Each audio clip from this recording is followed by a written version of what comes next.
Welcome to Chatathon, Anita and Harsha. Thank you. Thank you. So I'm going to be politically incorrect. Instead of asking the lady the question first, I'm going to ask the gent. Since we're all about breaking stereotypes today, I'm going to ask the gent the first question.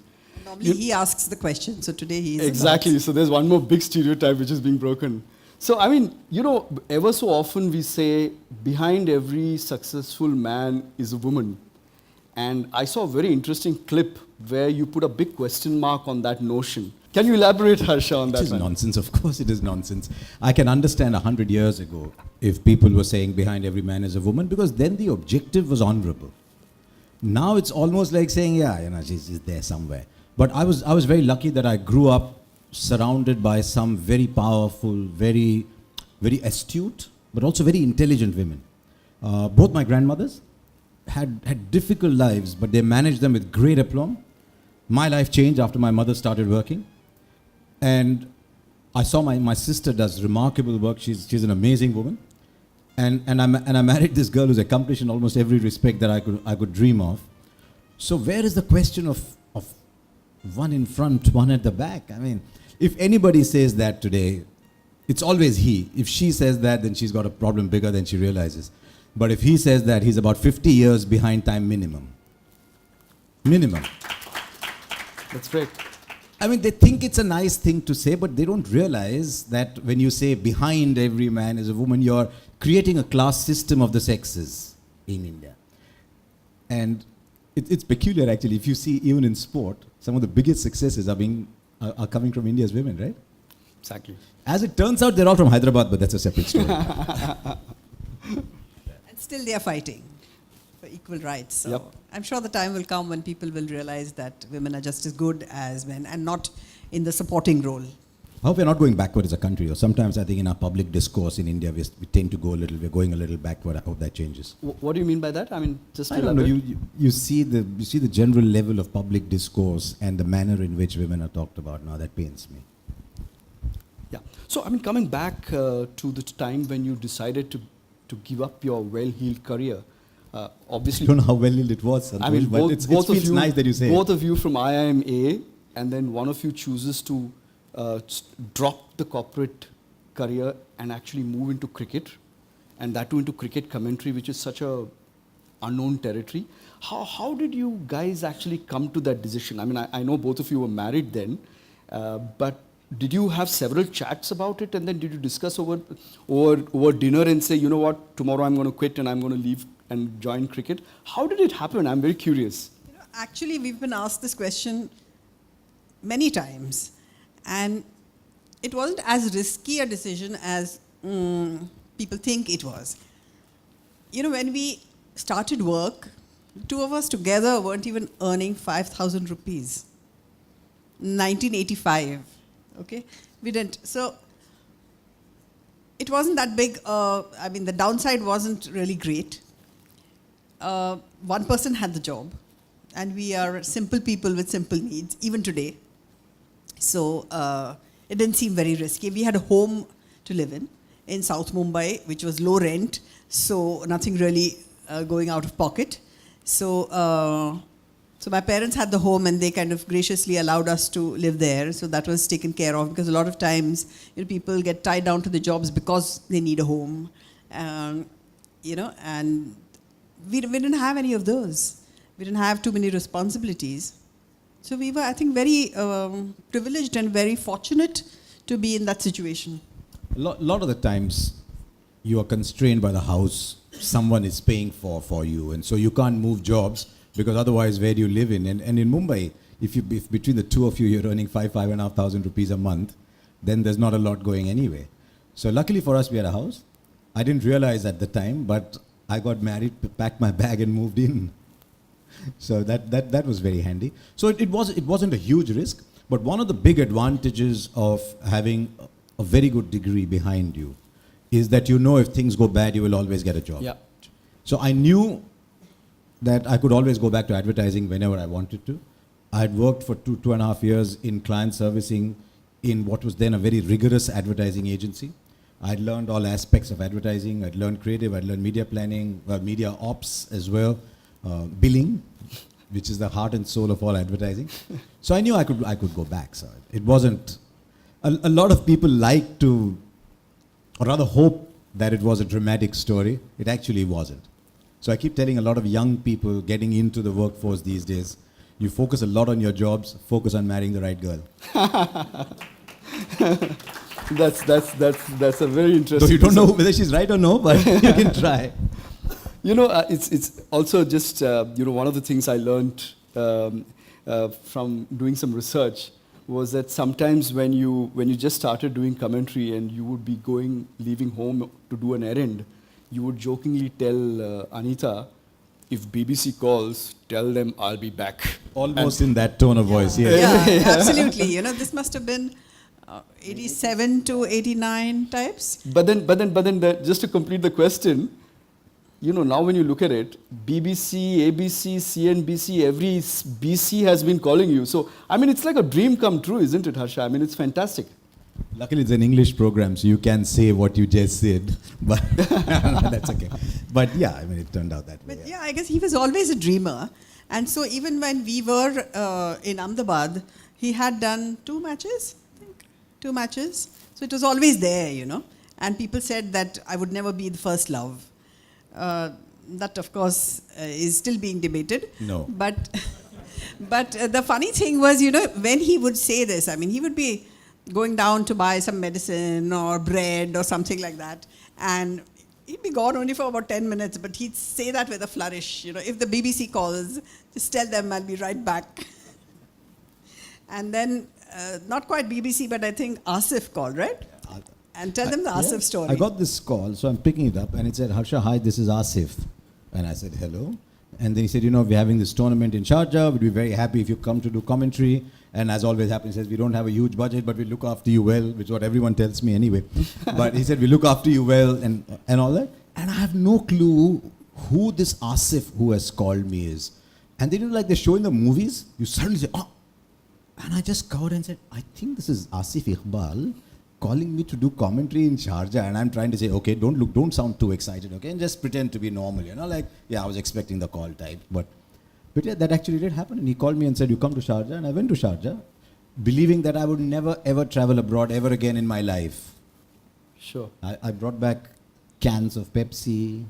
In those days, you didn't get cans. You didn't get in India. So I said, how will my family know what you get abroad? Yeah. Sure. I bought jeans because you go to Dubai and you might get imported jeans, whereas you don't in India. So I bought a suitcase there to get back to India. I was convinced I'd never ever travel abroad again. But it happened. Yeah, it happened. So that was the beginning. Sometimes it does happen. I mean, you Doesn't know, always, but sometimes it does.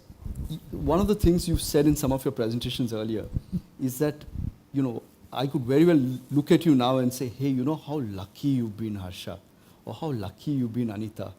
But you always say that you took a few steps which actually made that luck happen.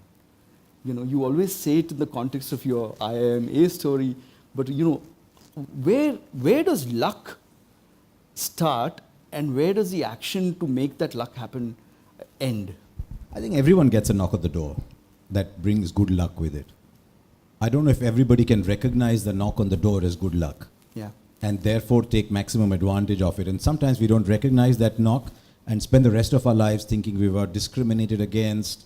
What's the most common word for that? There's politics that's against me. Because we didn't recognize the knock on the door that actually did come and we let it go. Yeah. But we were all lucky. I mean, let's be honest. It was Part of it was extraordinary being lucky. in the right place at the right time. And being young at that time. Sure. When you were like, you know, not thinking about too many things and risk and stuff like that. You didn't think about such things. It's much easier to fail when you're young. And so it was okay to take a chance when you're young. But yeah, luck did happen. Going to IIM Ahmedabad was the luckiest break I could ever have had, because I don't think I had the intellectual prowess to belong in that company. But I think I had a very interesting background. I had played cricket for my university. I had studied French up to senior diploma, advanced diploma level, which was almost like a BA. I had acted as an interpreter at a chemical engineering trade fair. I had written articles on cricket. I was doing commentary. And in Hyderabad, it's not difficult to get a decent rank in an engineering college. So I had a decent rank there as well. So maybe it was an interesting degree. But to get in there when I didn't get an interview call and we had to go around telling people, go around and check if your name is on the interview list, that's a long story in itself. But yeah, once you get that lucky break, then it's what you do with the break that matters. Otherwise, it's not a lucky break, is it? Sure.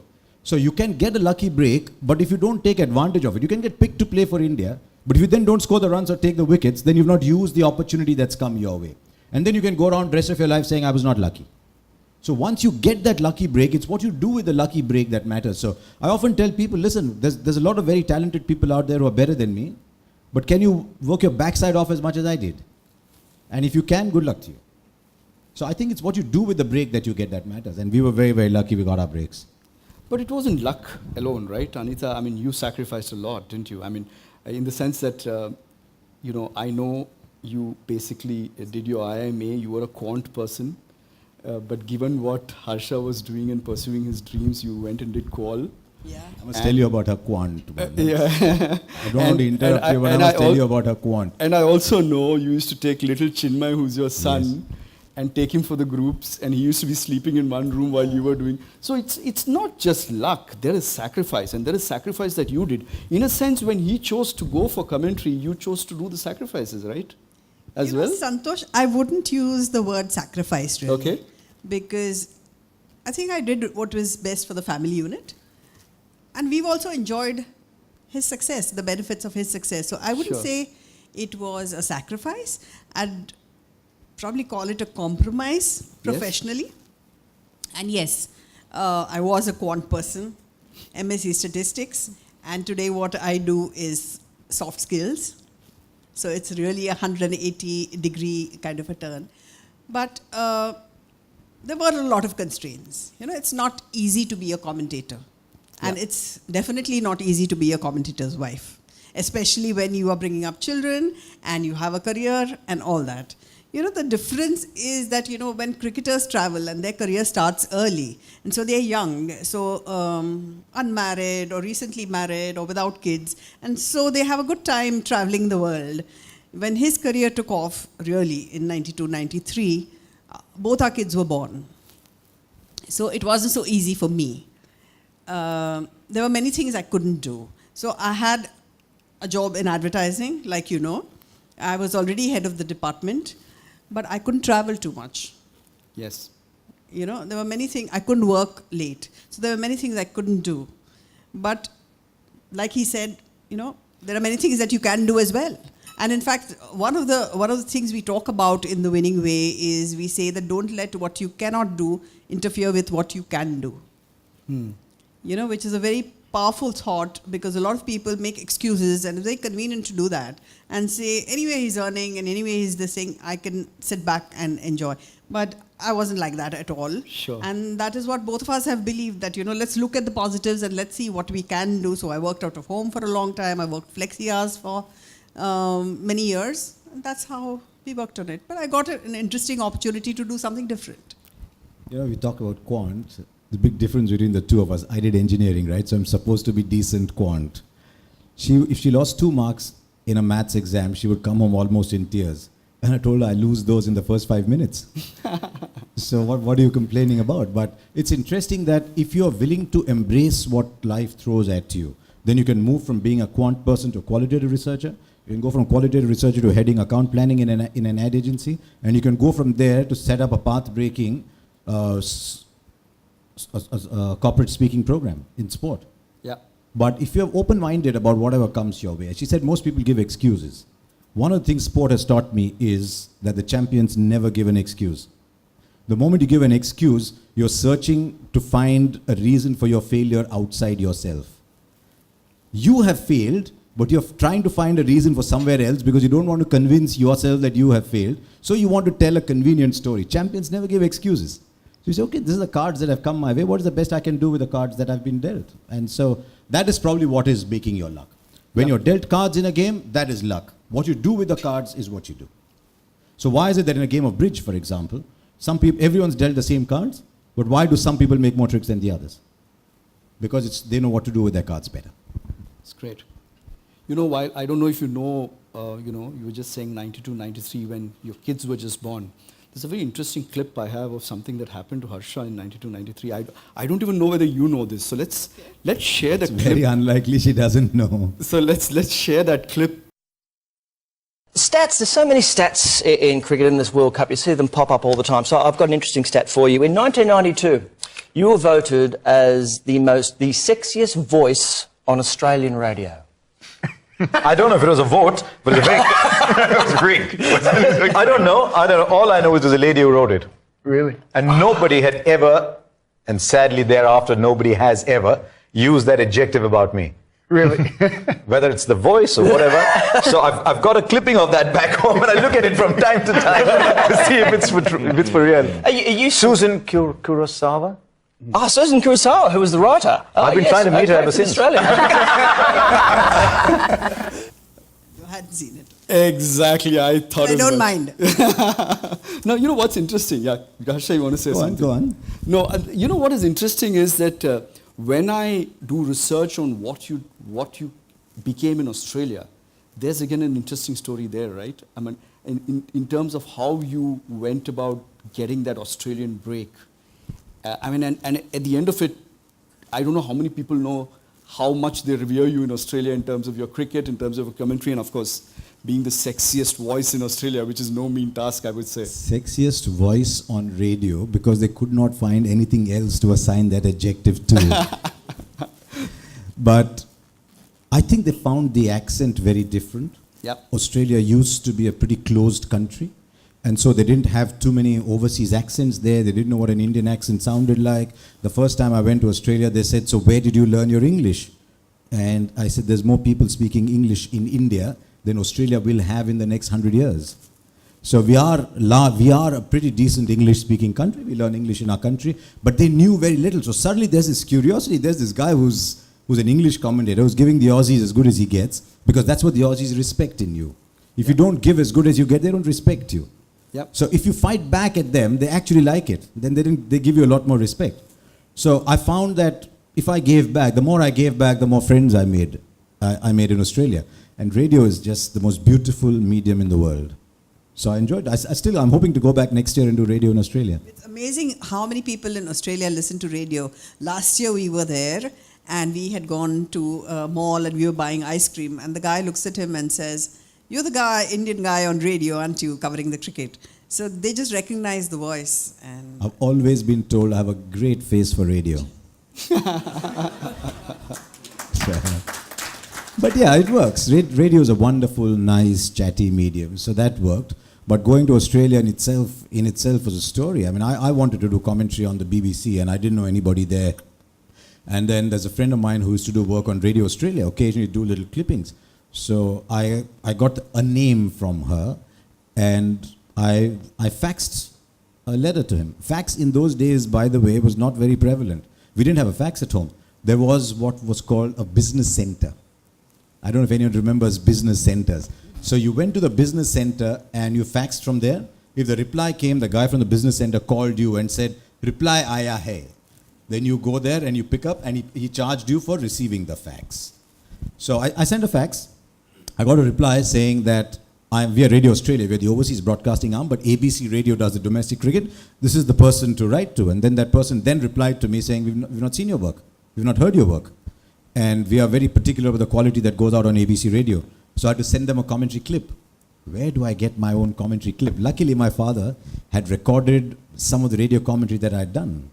He also kept clippings of all the scores of mine when I was playing university cricket. Now, how do you send that? Because that's on a cassette, right? But that's the only cassette I have. So in those days, one of our clients actually at Rediffusion was Bush. And Bush used to make these dual cassette deck players. Yes. And that was the ultimate luxury. VCRs and all were far in the distance. So if you had a double cassette deck player, you could transfer from one cassette to the other. So we had a blank cassette at home, transferred commentary from that cassette, copied it from that onto this, and I said, now I will courier this to Australia, until I discovered the cost of couriering it. And I came back and said, "Ye to nahi ban raha bhai." So I sent it by registered post. you didn't have all these couriers Of at that course. time. It was just Couriers these were very expensive. So I sent it by registered post with rubber bands put around the cassette. I wrote a letter saying our style is very different. You might wonder why there's no other voice, or explain how Indian commentary is different. And I put rubber bands around that, then put an envelope around it. Has anyone ever tried to write an address on something that's got rubber bands on the inside? Then you have to write the address in the space between the rubber bands. So yeah, it was a fun story. But the cassette did reach there. They did watch it. They said, we'll give you an opportunity, but we won't pay you anything because you're the overseas commentator. You got to fund yourself. Yeah. We are a government. But one thing led to the other, yeah.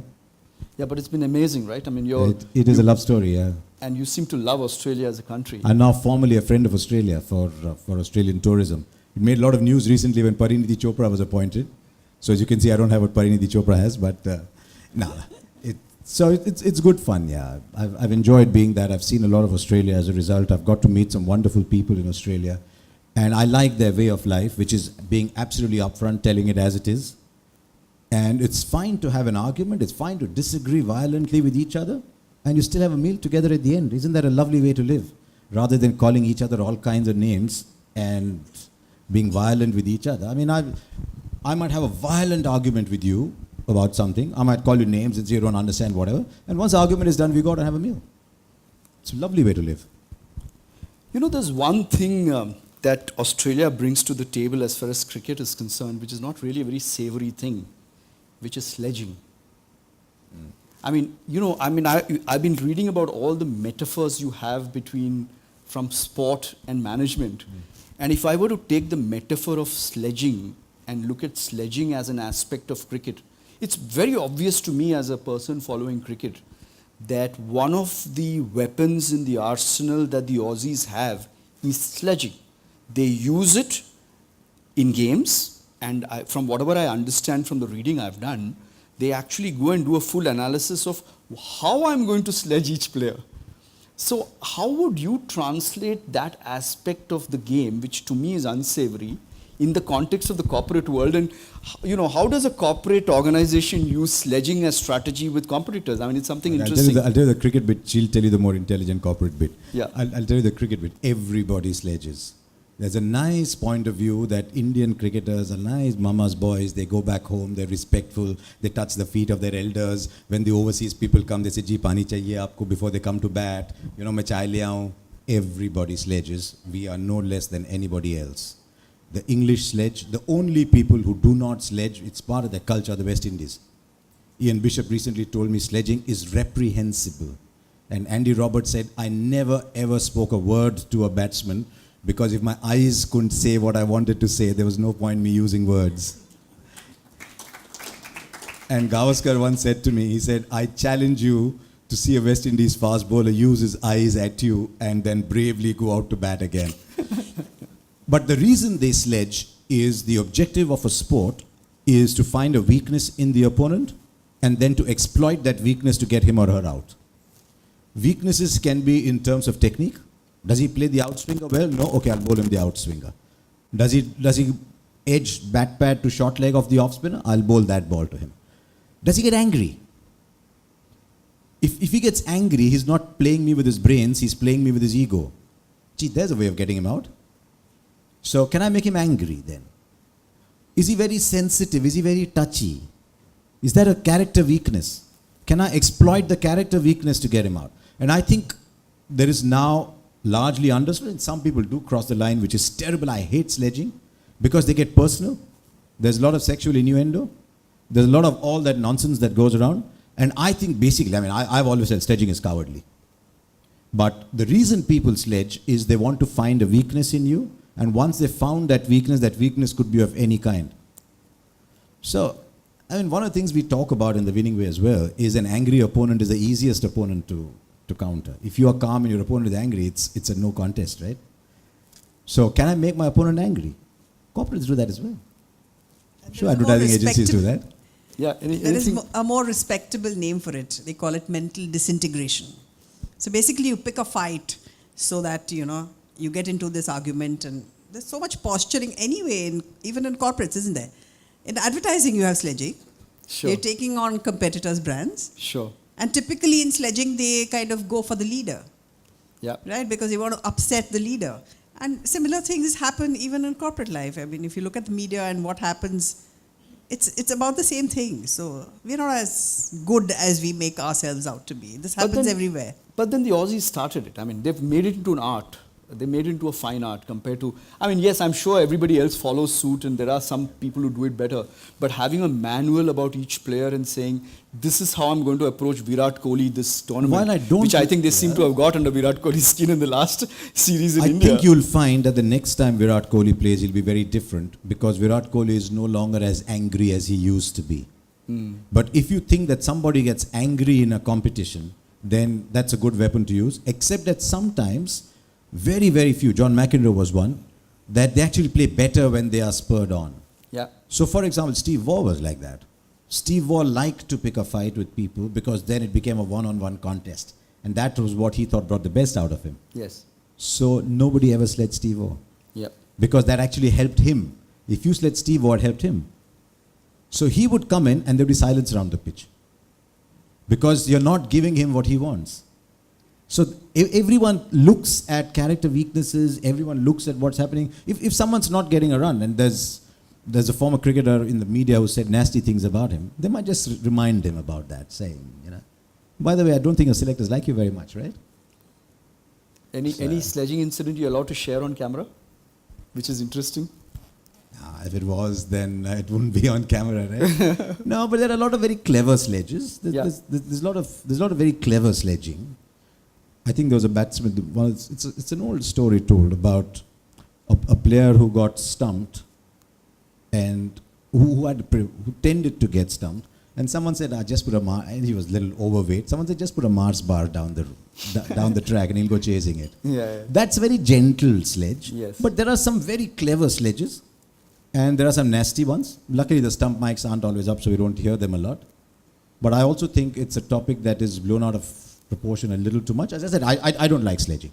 Yes. I believe it's cowardly. If I can't win with my skills, then I'm not good enough. So I don't like it very much. Coming back to the winning way and coming back to some content from that. Early in your workshop days, I saw one session where you actually said, "Don't follow the money," and I think this was career advice which you were giving. But now when I look at the millennials, I wonder. I mean, don't follow the money. I mean, why would that be relevant, and why would that be important anymore? Because from a perspective of the millennials today, they don't really believe in that. They just follow the money, right? I mean, so where would you place that piece of advice? Would you modify it in the Alan Border context? said that first, or at least it's attributed to him. He said, take care of the runs and the dollars would take care of themselves. Sure. And I think it's pretty sound advice. And personally, I don't find anything wrong with money as long as it gives you self-worth. It values the work that you do. But yeah, you shouldn't be chasing money all the time. And recently we were at an IT company, and obviously this generation, the Gen Y as they call it, we were talking to them about culture in the organization and the kind of job fulfillment that you get and stuff like that. And one of these kids just perked up and said, finally it's all about the package. So I guess that works for them because they are a different generation. Our generation always saved money, right? So you decided what you had to save, and then that's how you decided how much to spend. These people now live off EMIs, and so their whole life revolves around managing the EMIs. And so your salary has to be such that your EMI is up to whatever, 30% or something or the other. So that's the whole game. It's a different big HR generation. thing these days. That the HR head has to understand how to manage EMIs because that's what the employees are doing all the time. But sometimes when you're chasing the income, I mean, you don't want to be quitting jobs before your visiting cards are printed, right? Sure. And that can happen in IT companies sometimes. And if you look at a CV that has change job, 4 jobs in 2 years, then slowly you're reaching a stage where no one's going to give you a job, saying, why would I give this person a job if he's only going to be with me for 6 months? But on another account, I always believe that at the peak of your career or as you're growing, you take strongly professional decisions. You take decisions that are best for you, for your career, for your learning, for advancement. And you only take the financial decisions towards the tail end of your career. And I've yet to meet somebody who's pursued excellence, who's become the very best at his or her profession, who's short of money. But the quest for money makes you do things that you otherwise would not do, and that might cause you to cause you a lot of regret afterwards. Sure. And while, I mean, people like living on the edge, we don't. But I would strongly advise all young people to practice excellence. You know, excellence has a sworn enemy in India. The word is jugaad. It's the sworn enemy of excellence. You practice jugaad, you're on a road to nowhere, really, because you're thinking of the next 2 days, 3 days, 6 months. You're not thinking beyond that. You're just trying to cut corners somewhere. You practice excellence. It's a long-term thing. So that's that advice I would still give people, that India is the best place in the world to be a young man or woman today wanting to make a career. There's never been a better time to be Indian. So what are you worried about a few % here and there in a salary check? It'll come. Always make money come to you. Never go to money. Always make it come to you. Let it come and knock on your door and you say, right, do I want you, do I not want you? And then the more will come your way. It's funny, every time I've taken a finance-based decision rather than a professional decision, it hasn't happened. I don't know why. It happened a few months back. I said, this looks like easy money, let me do it. It didn't happen. So maybe there's a message there somewhere. Interesting. There's a very interesting clip. It's a long clip, but I think there's a lot of stuff in this which actually is very, very, very inspirational. In a sense, when I show this clip, I don't need to ask a question, Harsha. You're answering a lot of it. Now? But I want you to elaborate further on this clip, on this next clip. And yet you find that excellence is not about talent alone. In fact, a major part of excellence has nothing to do with talent. And in course of time, once you go beyond a certain level, ability or talent is the most useless virtue to possess. It's what you do with that talent that matters. And that's why Mukesh used a word that I love, attitude. Beyond a point, it is attitude that counts for far more than talent. Because talent breeds an ego. And talent never solves problems beyond a point. And I was fascinated by something that Sandy Gordon said when we were doing a program together. Because I had seen a lot of young cricketers, extremely talented, who the moment they faced a roadblock did not know what to do. Because they had never had to struggle to succeed. They always used their talent to succeed. And Vinod Kambli is an example of that. The moment Courtney Walsh bounced him in Bombay, he was 22 years old. Was he? Yeah, he was 22 years old then. In 1994, he was 22 years old. Didn't know what to do, did not play a test match after that. His last test match was when he was 22 years old. Just did not know how to play the bouncing ball because talent had solved everything for him before.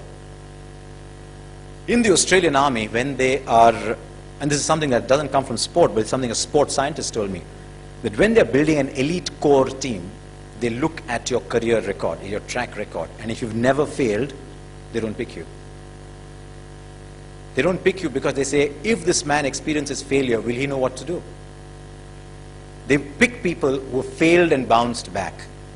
And that is where your attitude comes through. And, I mean, let's look at excellence. What is excellence about?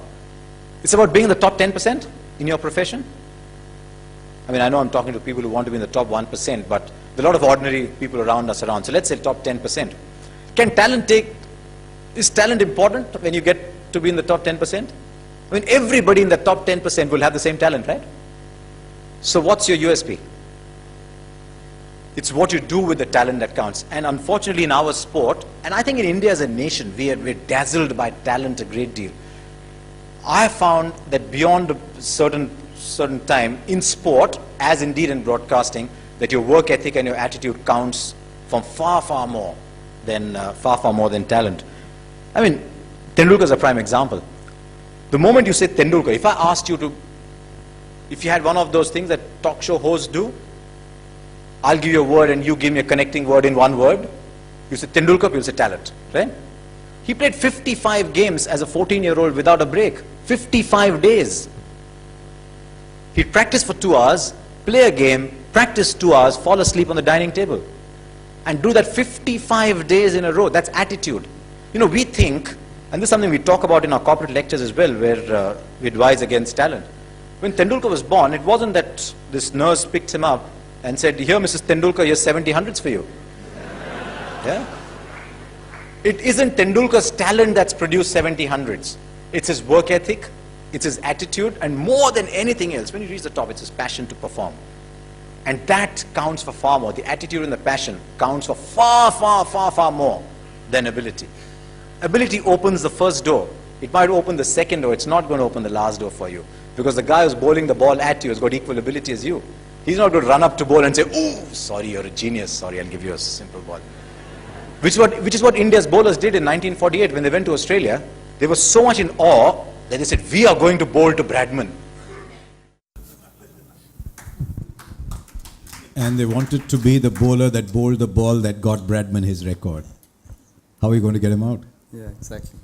It was an easy one for us. We talk about that a lot in our corporate program. So actually, all that you heard there was something I picked out of what we do on the winning way, because I mean, yeah, talent is good.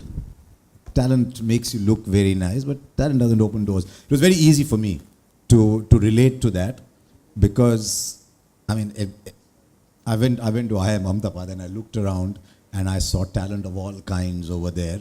And as one of my friends told me once, one of my friends came and knocked on the door at midnight.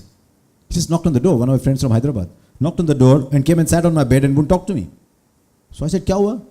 He said, "Apne ko kaisa admission mili yahan pe?" Because everybody around was that good. And I said, if talent is the name of the game in life, I got no chance, man. But it's what you do with the talent that matters. You work your backside off, you take every chance that you get. It becomes a way of life, and I've been very lucky that every time it seems that I'm moving away from the work ethic is God principle, I've got somebody at home who pushes me back. So from that point of view, yeah, talent is okay up to a point, but if talent is all you got, you're a very poor man. And just as an exercise, everybody can kind of look back and think of people in your school or college who were like absolutely brilliant, right? There were many people like that, and you thought, oh, this person's going to really go a long way. And then you see them after 20 years, and not all of them are really doing that well. And on the other hand, there are lots of surprises. People who you didn't think were so great have done exceptionally well, and a lot of it has to do with attitude. This clip that you showed is quite old now. Yeah. But, today's world is far more volatile. Yes. Too much disruption happening around, and you require far more than your functional skills. So how would you update? That's what I'm saying. Yeah, so people are actually this? questioning what a skill is, because it's not okay to know how to write software or know some financial package and things like that. You should also be resilient, because there's so much failure happening around. You should be able to handle pressure. You should be an optimist. You should know how to work in a team. There are many, many such challenges, and so people are saying that these are also skills that one must kind of, when interviews are done, are you testing people on these? Because it is very important. And when you're writing your CV, are you saying that, I'm this kind of a person? Because that is going to make a difference. We talk a lot about bone china players. Look very nice, dazzling, plays a gorgeous cover drive, looks beautiful, bone china, you put it in the crockery. One fall and it breaks, right? Are you bone china people? Can you handle defeat? Because she said the word in Indian business today is VUCA, right?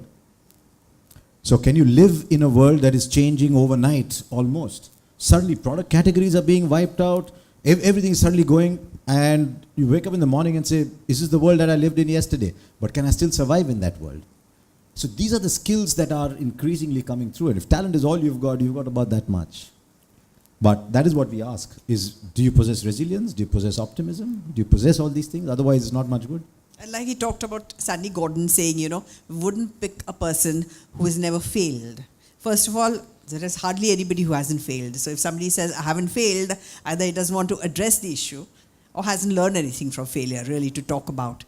But you find now, with so many startups around, CEOs say that even if it's a failed startup, it doesn't mean that the entrepreneur has failed. The entrepreneur has learned hell of a lot, and they value such people rather than somebody who has not done really anything. It's better that you tried and failed because you learned in the process. So people are actually valuing people like this. So Anita, you are the one primarily responsible, from what I understand, to create and the content for the winning way. How did you go about doing it? I mean, he's got the stories, but somebody needs to take it out of his head. And was there a discipline you formed? Would you chat with him every evening and say, so what happened today? How did you do this? How did you collect the stories? How did you create the content? No, he looks at the sport end and I look at the corporate end. Sure. And I keep my eyes and ears open for what's happening in the corporate world. And so obviously my early experience in account planning helped me.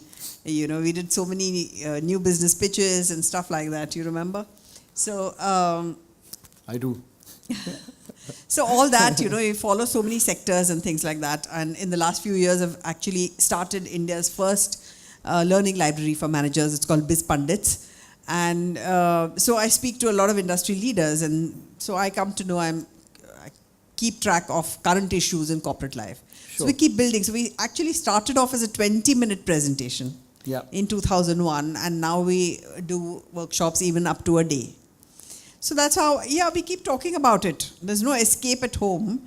Everybody's talking about sport. Yes. Our boys are also some way related in sport. Yes.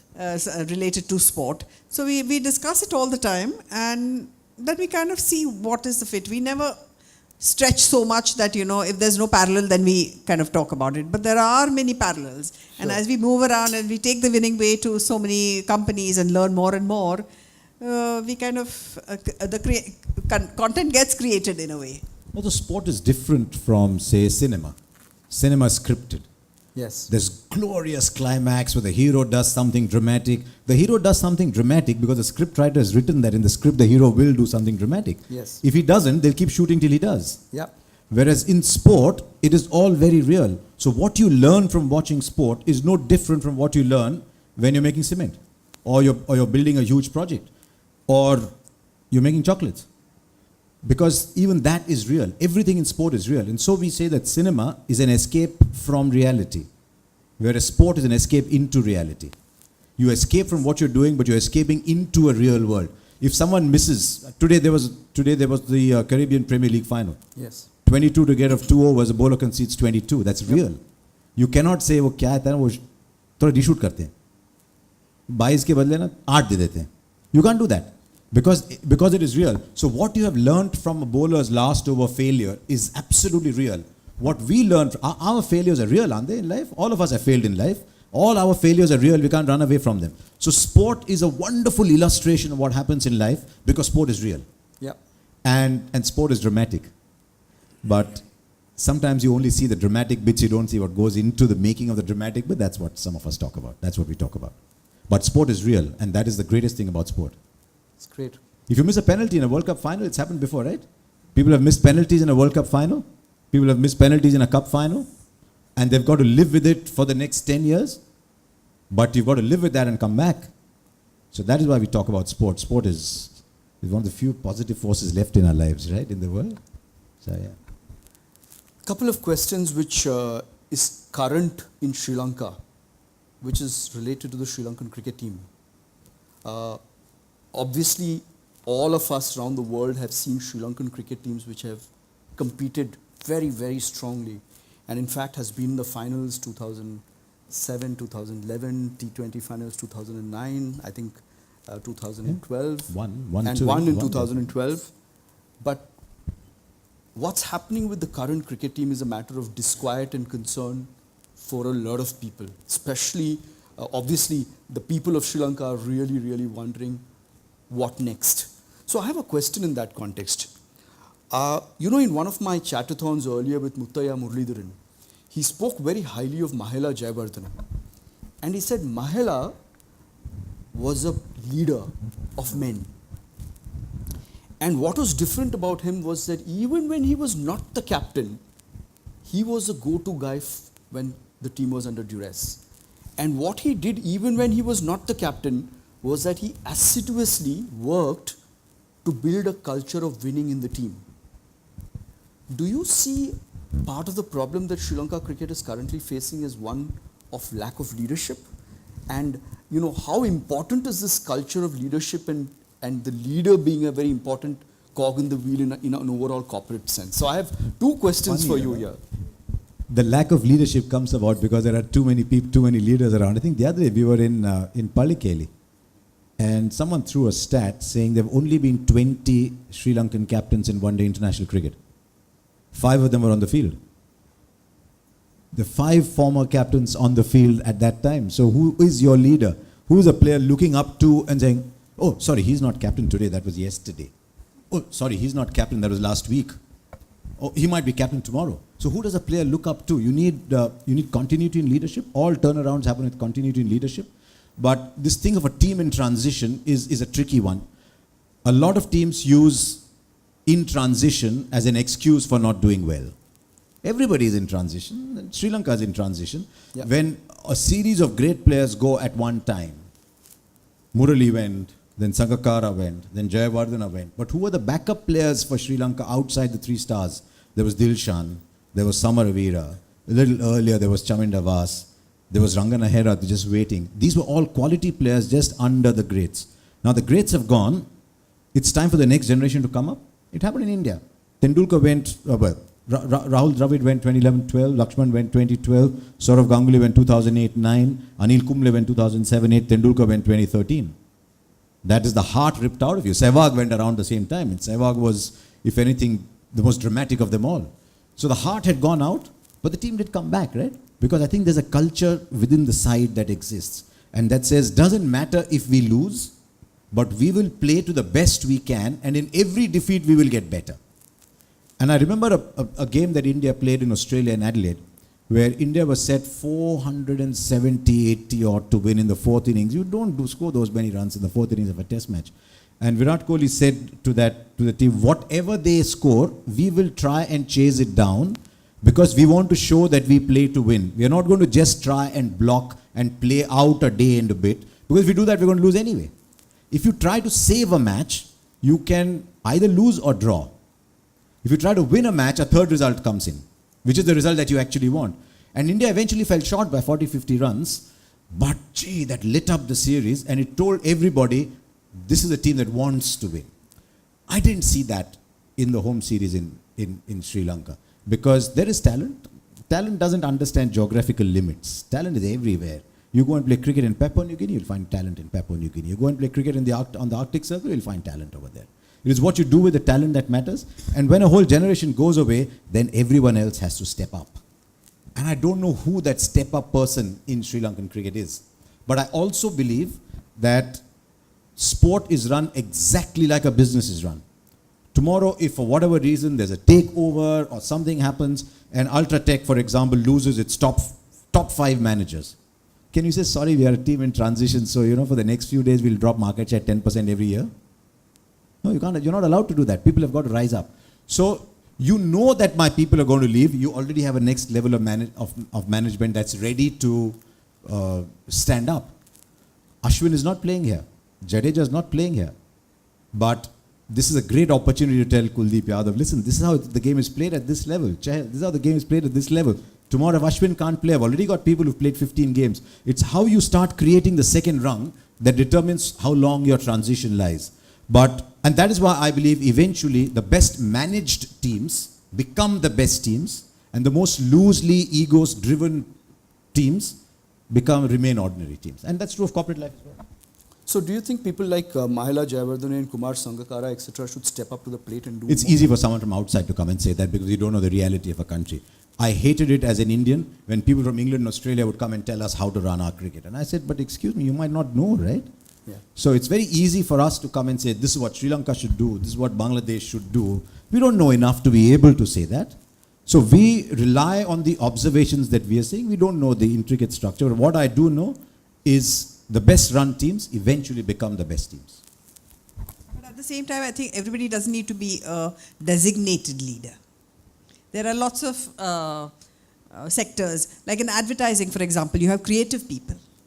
You have Piyush Pandey, even before he became head of an agency, or before that you had Mohammad Khan, for example. People who, talent wanted to work with. Yes. People who wanted to learn how to create advertising, award-winning advertising from them. Sure. And more you find, even in technology, you have product people. Not necessarily CEOs, but people who are innovators. In medical research, for example, pharmaceutical research, you have people who are typically called individual contributors because they are not leading teams, but they are leaders in their thought. And because they step up, like you say. So they are attractive to young people and young talent.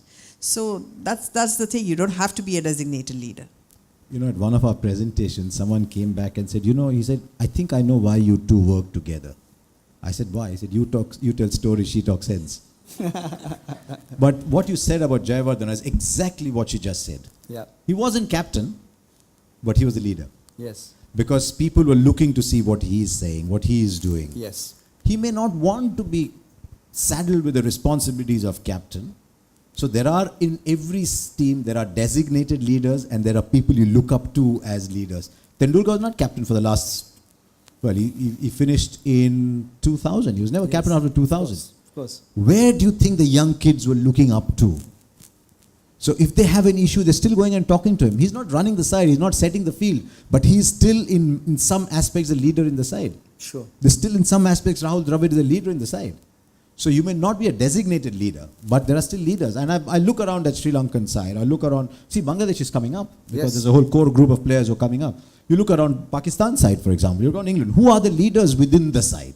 Yeah. There is one captain, who are the other leaders within the side? Yeah. Virat Kohli is a leader, but Dhoni is still the leader. So people are looking up to Dhoni. He'll always be my captain. Correct? Yeah. So Dhoni is still there. And look how beautifully Dhoni has given up the captaincy. Yes. He's still making bowling changes sometimes. He's still setting the field sometimes. But it's Kohli who's seen to be doing it, but Dhoni is actually doing that. So the transition is happening beautifully. Yes. He's not trying to encroach into someone's territory. Transition leadership also is critical in preventing these teams in transition. You can't have a captain who says we are losing and therefore I will quit the captaincy. One question related to egos. Now, obviously, when you talk of cricket teams, I mean, Indian team or any other team, when the team does really well, you tend to have really big performers. And even in corporate sector, that tends to happen that you have such big heavyweights in the team, getting all of them to work together becomes a challenge. So what are the sporting learnings? Are there any interesting learnings with relating to managing egos and getting everyone? I mean, it's the opposite question to what I asked previously related to leaders. But one of the things we often ask is, if you're captain of the West Indies in the 80s or 90s, if you're captain of Australia around the turn of the century, it must have been very easy to be captain, right? Because everyone knows what to do. But within that side are some outstanding performers. All outstanding performers have an ego. yep. Sometimes I think having an ego up to a point actually gives you the self-belief and the confidence to weather the opposition. Because you can say, I am somebody, tu game kara, main bhi koi hu. But if ego goes beyond that, it becomes disruptive.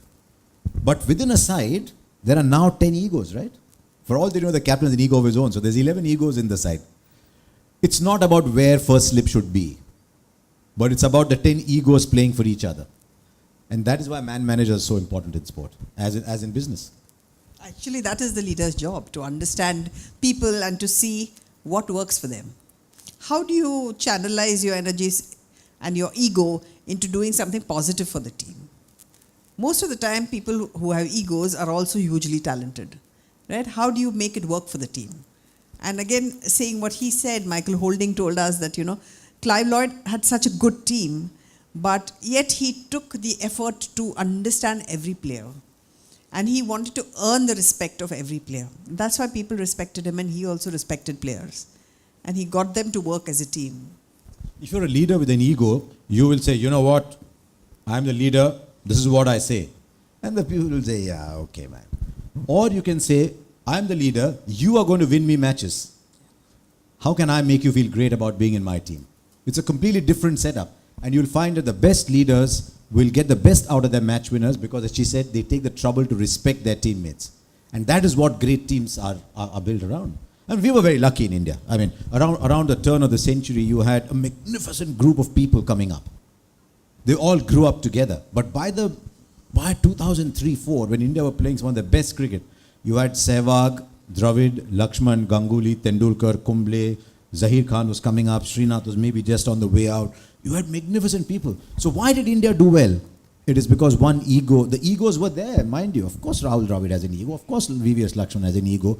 We talk about Ganguly and Kumble and the others. But the egos, one ego didn't come in the way of the other ego performing because of respect for each other. Sure. And I think that is the climate that the leader creates. And they were all team players. They didn't come and disrupt the team. They all worked for the good of the team. That is very important because there's no point being very talented if you cannot work in a team. Like I said earlier, that is a skill that you just need to have. And sometimes people are very selfish and people are very insecure and so they are not great team players. That is very important. By the way, people with large egos are also very insecure. People with large egos are very insecure people because they've seen what they had and they don't want to lose it. So handling egos is also a matter of handling insecurity. And in high-level sport, there is so much insecurity because that is the only thing you're good at. And if you don't do that, oops, so what am I doing tomorrow morning? I'm standing at the airport, no one's looking at me, thinking, hey, it's got drop kiya hai. Yep. So handling insecurities is such a big part of managing teams. And I don't know if we do that enough with managers. Do we understand the insecurities that managers are going through? Because tomorrow the manager's thinking, if I get sacked, my EMIs are not getting sacked, then what happens to me? So I think at the core of all sport is understanding people. And at the core of all great leadership in sport is understanding people. Strategy is okay, it's one part of. It's a nice word, it makes for good conferences. It makes for very stylish discussion. We're talking about strategy. Strategy is all right. I mean, everyone got strategy, right? It's not that your strategy is lesser than mine or mine's lesser than yours or hers is so great that I could never have thought of it. There are intelligent people everywhere. No? If you say, you know what, my company's got a great strategy, it doesn't mean the other guys are all buffoons over there. They also have great strategy, right? But it's what you do. It's about handling people that eventually determines. Too much gyan came. No? IPL. I mean, I know when IPL started, there was a school of thought which said, there goes cricket. There was a school of thought which said... It was there comes cricket. In the sense, there goes cricket, what I meant was everyone knew cricket as a 5-day game. Money was there, but, this kind of seemed like an explosion happening. And there were periods of time when some of those fears seemed justified. There was a few scams which happened, and then everyone pinpointed that one single thing called IPL and blamed it.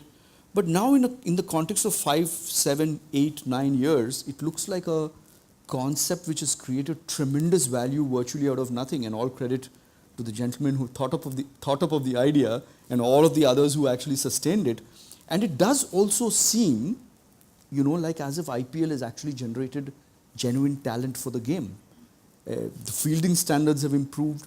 And then there's an IPL in India, but now, just like you mentioned, the Caribbean Premier League just got over last night. The Big Bash is big in Australia.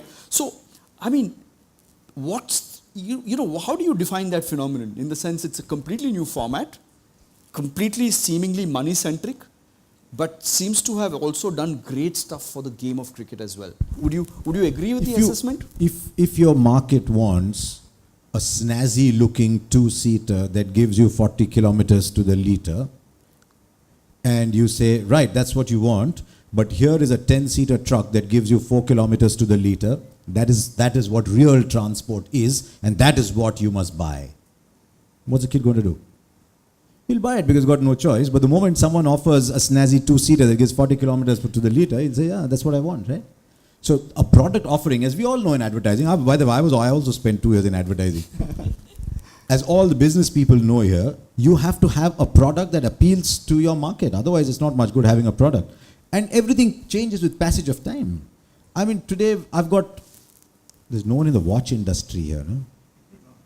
We've got 5 watches in the house that people have gifted us, and I tell children, you've got a really nice watch at home, do you want a watch? And he said, a watch? For what? And I said, a watch because it tells time. He said, my phone tells time. So there's no point, product categories are going out. This was just one form of the game that needed to get modernized. It's not that Test cricket was only noble and IPL was only evil, or that IPL is only contemporary and Test cricket is all hopeless. But each has qualities that are nice and not so nice. This was just very contemporary, very snazzy. And I think somebody in business has to ask themselves, what industry are we in? Is cricket in the industry of cricket? Or is cricket in the overall industry of entertainment? Yep. And if cricket's in the industry of entertainment, do you have movies that run for 5 days without a result? Can you imagine sitting in a cinema theatre for 5 days and at the end not knowing the hero gets a heroine in the end? Yep. Whereas you want to, so a 3-hour sport was just made for the times. So Also, a lot of people who say that, this is only about money and things like that. First of all, money only comes to a product that's well designed and marketed well. And that's why the money has come in. But the people who say that, test cricket is the real thing are really people from our generation or older. The younger generation doesn't seem to say that. For them, IPL is the real thing. But has it improved cricket? what is cricket? Is cricket batting for a day and a half to save a match, which is damn tough to do? Or is cricket saying, I need 18 to score from 6 balls, packed house, final of a tournament? Is that easy to do? So there are different things that are all difficult to do. But over the course of time, we have said that batting for a day and a half to save a test match is difficult, but also that is the only thing that is difficult. And there's a guy saying, look man, 14 to score of 3 balls, right? I'm having to go 6-6-4 or 6-4-4 to win the title. You think it's easy? 6-4-4 and 3 balls to win a game? It's a different skill. It's a different kind of difficulty that you're very good at. And so you cannot undermine that difficulty because we have got used to something being... So if making Mughal-e-Azam was difficult, is telling an entire product story in 20 seconds easy?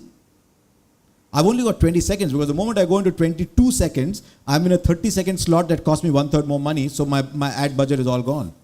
Is telling an entire story in 10 seconds easy to do? If you had 90 seconds, everybody would do it, right?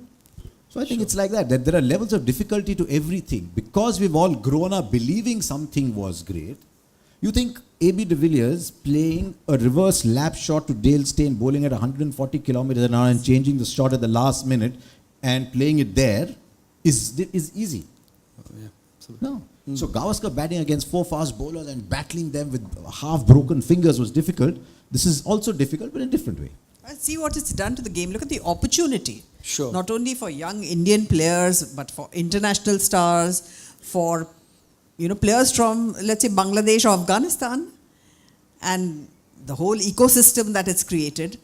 Trainers, physiotherapists, coaches, the whole thing. Absolutely. It's only been good for the game, I think. No, absolutely. And to be fair, more people can be good over half an hour than can be good over 5 days. Let's be honest. It's easier to be good over half an hour than to be good over 5 days. Sure. And so more and more people are getting in. There was a time when Indian cricket had a lot of money. 16 people made money out of that. 18 people might have made money if they were on contracts. 100 plus people are making money out of the IPL. Today there's a Karnataka Premier League, the Tamil Nadu Premier League, there's a Jharkhand Premier League, Yeah. where you're not making in crores, but there are players who are making 50, 60,000. There's some people who are making 4-5 lakhs, but they're making 4-5 lakhs in something they love doing, and the scouts are watching them. So there is this player who's seen in the Tamil Nadu Premier League. He must have been on 50,000 rupees. And people said, gee man, this kid is different. He got a 3.2 crore contract in the IPL. So all of a sudden you're getting more and more people into the game. And it's moving with the times. I don't know how long it'll last. It's still a child. The IPL is a child. T20 is a child. The 90-minute football game has survived over the years, and you know that it can. Cricket is the only sport that's played across 3 formats. Football is not played across 3 formats. There's a futsal, which is 6-a-side, 7-a-side, played on a small ground that's not taken off. But cricket is the only sport that's played over so many formats. So we'll have to wait and see whether T20 becomes boring.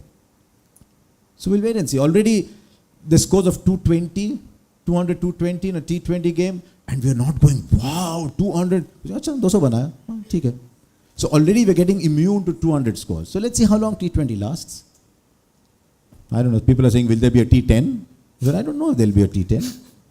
Will there be a 5-over game? We already have a 5-over game. Sure. Will cricket become a 1-over game? We already used to have a 1-over game to resolve a tie. So you don't know where it's going. Eventually it's what the public wants. Harsha, it's been 25 years, 92, if I hear the word 92 is when you started doing commentary. It's been 25 years you've been in cricket. I mean, First test match was in 1984.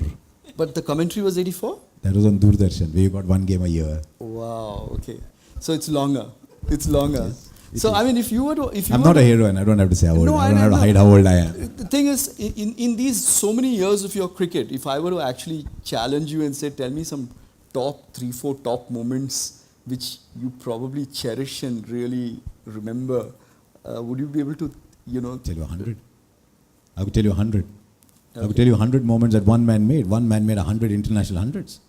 To be watching the game in an era when Tendulkar, Dravid, Kumble, Lakshman, Ganguly are playing for your country, and the growth of that Indian team actually coincided with the kind of opportunities I was getting in television. So to be able to watch Tendulkar for a living, anyone else wants to trade that job? So extraordinary luck. I mean, you see so many things, but there are 2 or 3 incidents that stand out because performances come and go, and performances are memorable. Watching Tendulkar in '98 was incredible. Watching Tendulkar in 2009-10 was just as incredible. What did Sehwag do? Absolutely. Were you allowed to bat like Sehwag? I mean, when Sehwag came, we were like, "Ye koi batting hoti hai?" But what did Sehwag end up doing? Your top 2 of the top 4 scores in India, 3 are Sehwags. Not the guys who blocked and played classical 5-day cricket, but someone who stood where he was and threw his bat at the ball, made 2 triple hundreds.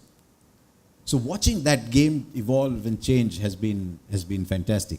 But to see, was back in 99, a stadium in Chennai giving a standing ovation on a victory lap to a Pakistan team in India. It just told me, hang on, sport is different, man. Let's leave sport as it is.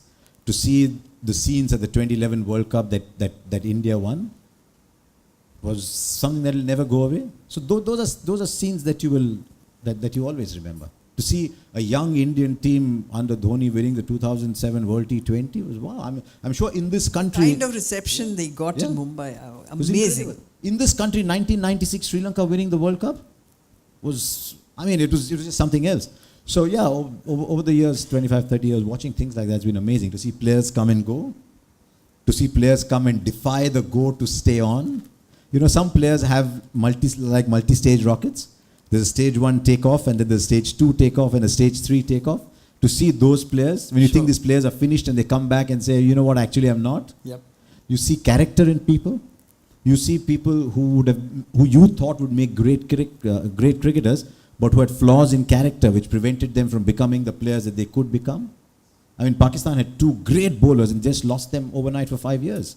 Muhammad Asif and Muhammad Amir were once in a generation bowlers, and you just lost them for 5 years because of flaws in character. So sport also throws up all that. Sport is not just bat versus ball. I get a lot of people coming and telling me, you know what, my children keep all the stats. My children know all the stats. And I say, yeah, that's good because they know about 3% of sport. Yep. Sport is about character, it's about emotion, it's about all that, all happening in real life. Harsha, real time. Yeah, absolutely. But I'll tell you, there are a few people who in the last 4-5 years have quit the sport of cricket because of deep cynicism, because of beliefs that matches are thrown, because of beliefs that things are fixed, because of beliefs that then become strongly entrenched as something they actually strongly subscribe to. That actually speaking, this whole thing is all pre-planned. In 2011 when India beat Sri Lanka, there was actually a story here doing the rounds that somebody had sent a messenger in a drinking cart to tell India to lose, to tell Sri Lanka to lose so that India would win. Similarly, just now the toss that happened in the T20, right? It's a very good example actually. I'll tell you about the toss. I mean, the toss, it seems pretty clear that actually Sri Lanka had won the toss, but somehow the toss was given to India. So there is a certain set of things which cause cynicism and which cause people to go away from the game thinking, I'm not so sure whether this game is all honest and truthful.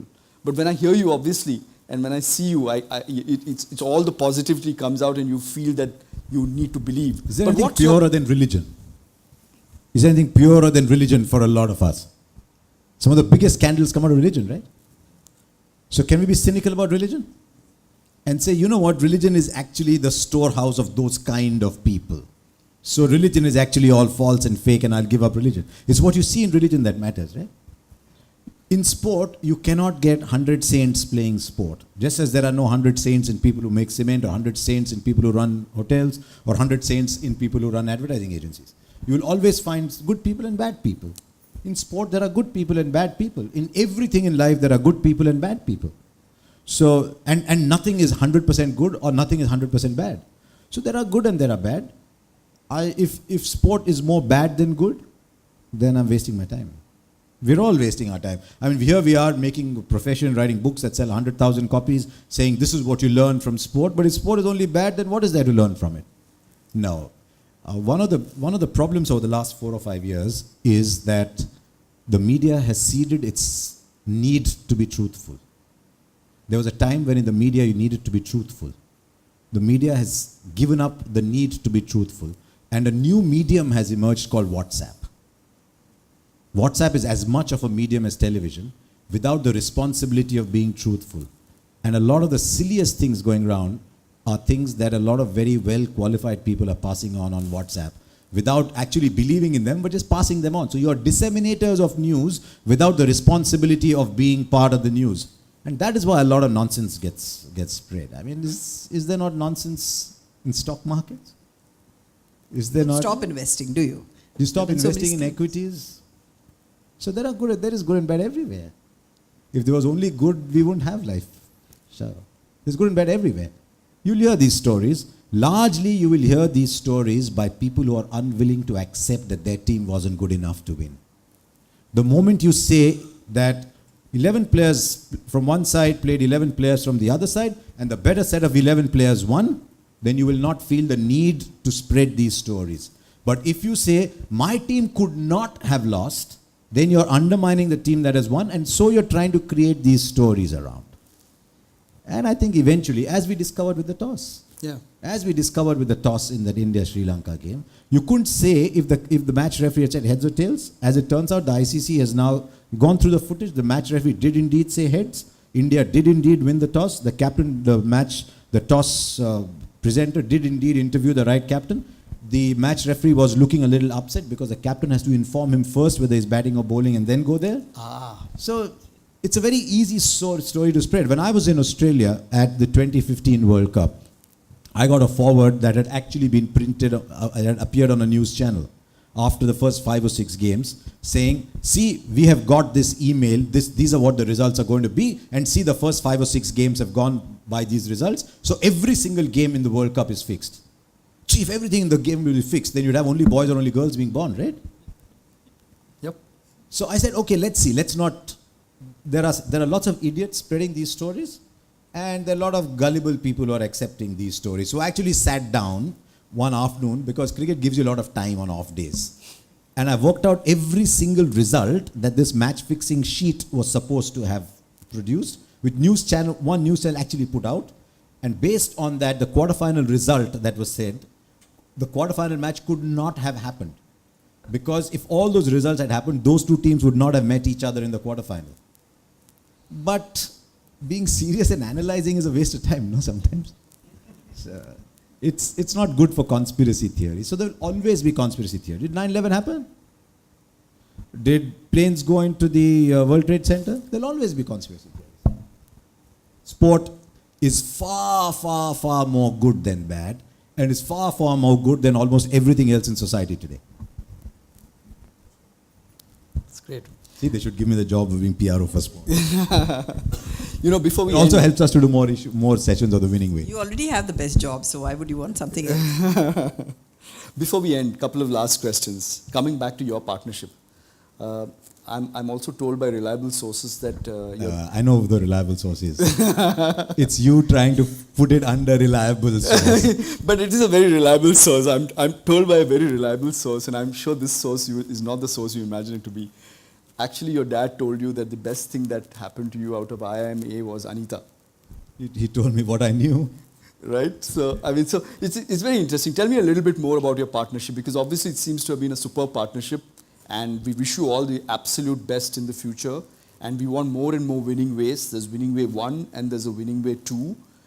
Both lovely books full of great metaphors of how sport is meaningful for management and sport is meaningful for life. I'll let you tell the partnership story. All I'll tell you about the Winning Way and Winning Way 2.0 is we wrote a management book, not a sport book, but we wrote a book that was written in simple language for people to read. A lot of management books are written to confuse people so they don't understand a word of what they're reading, but it sounds very stylish. Yeah. So this was just written very simple language, priced, as someone told me, at the price of a dairy milk. At the price of a slab of a dairy milk. So it was... But the partnerships, yeah, she's worked harder at the partnership than I have. Yeah, it's been a great partnership. And like you said earlier, it's really been a very equal partnership. And it's been based on, I think, trust and respect for each other. So those really are the things that we value. Each one values what the other person brings to the table. And our roles are very clear-cut. You know, what he brings to the table, and he is the storyteller, like I always like to say. He's the one who brings credibility. I'm more the backbone. So I develop the content, and I work with the clients, and I drive the business. And that's how it works. I think she's the cement, I'm the laminate.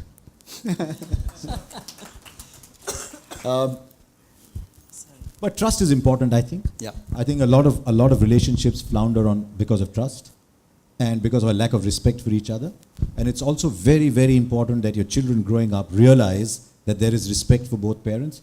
I'm not sure in a lot of families, I really shouldn't be saying that because I don't know a lot of other families, but I hope that the children growing up are aware that each of the two parents are just as intelligent, are just as accomplished, and are just as important to the growing up.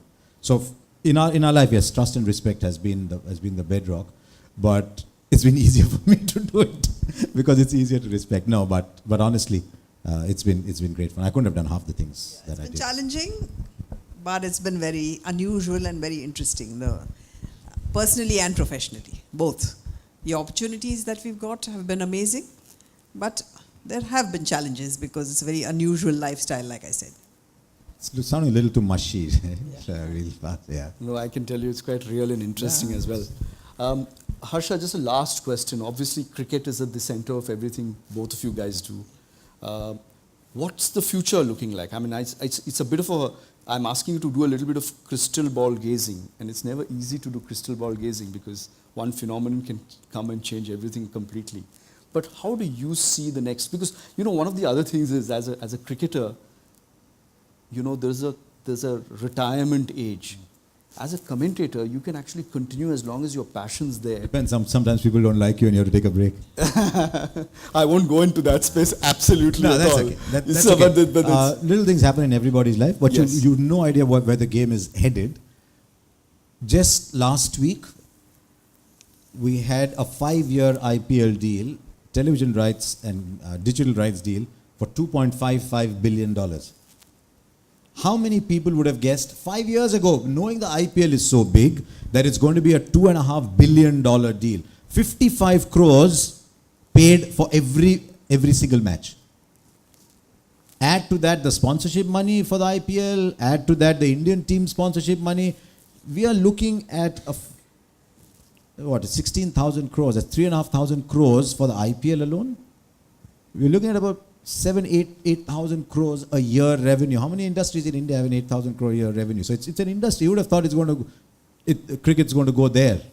Who would have thought that in the US, they would be saying, in the US and Europe, they would be saying, you know what, Facebook bid 3,900 crores for digital rights in one sport in one country. So I don't know where it's going. What I do know is that cricket will have to stay humble, that cricket will always have to stay relevant to the society that cricket resides in, and be very, very thankful to and respectful of the fans that keep cricket going. The moment you start getting arrogant about the fans, then there is a problem, because without fans, there is no sport. But see where the world is headed. Chess has become smaller. All the great sports of our time are played over 2-3 hours. Occasionally a tennis match will go to 5.5 hours. Football, which is the biggest sport in the world, is played over 90 minutes. One of the greatest sport of all time is run over 9.6 seconds. So you have to know where society is headed, And I think the fact that cricket moved to a 3-hour format gave cricket the fertilizer to grow again, because cricket would have become irrelevant in society if it had not been for the 180-minute game. So I think if cricket has its ears to the ground at all times, then cricket will survive. Media will go into many different ways completely. I see a lot more media being accessed through streaming than through television. Already we have reached a stage in India where sport is the last appointment viewing that is left on Indian television. The news, the news is a brawl, so there's no point watching it anyway. Yep. But there used to be the 9 o'clock serial. If you missed the 9 o'clock serial, it's gone, right? So the 9 o'clock serial told you when you could watch it.